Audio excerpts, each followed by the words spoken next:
పశ్చిమ బెంగాల్లో అర్ధరాత్రి హైడ్రామా నెలకొంది. పశ్చిమ బెంగాల్ ముఖ్యమంత్రి మమతా బెనర్జీ కోల్కతాలోని భవాన్పూర్ నియోజకవర్గానికి సంబంధించిన స్ట్రాంగ్ రూమ్కు చేరుకున్నారు. ఈవీఎం స్ట్రాంగ్ రూమ్లో బ్యాలెట్ బాక్సులు తెరిచారని ఆమె ఆరోపణలు చేశారు. దీంతో పరిస్థితిని స్వయంగా పరిశీలించేందుకు దక్షిణ కోల్కతాలోని సఖావత్ మెమోరియల్ స్కూల్కు మమతా బెనర్జీ వచ్చారు. ఇది భవానీపూర్ అసెంబ్లీ నియోజకవర్గ కౌంటింగ్ కేంద్రం.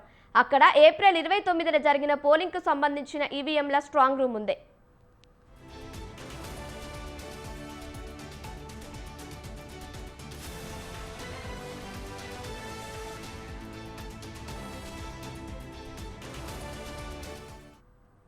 ఆ కౌంటింగ్ కేంద్రాన్ని మమతా బెనర్జీ పరిశీలించి అర్ధరాత్రి దాటాక మీడియాతో మాట్లాడారు.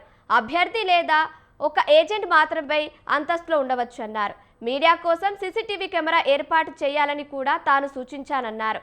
పారదర్శకతను కొనసాగించాలన్నారు. ఫిర్యాదులు రావడంతో తాను వెంటనే ఇక్కడికి వచ్చానన్నారు.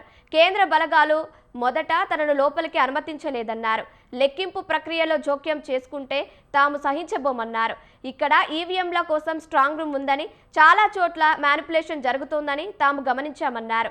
ఎన్నికల నియమాల ప్రకారం పార్టీ అభ్యర్థి ఎన్నికల ఏజెంట్కు సీల్ చేసిన గది వరకు వెళ్లే అనుమతి ఉంటుందన్నారు.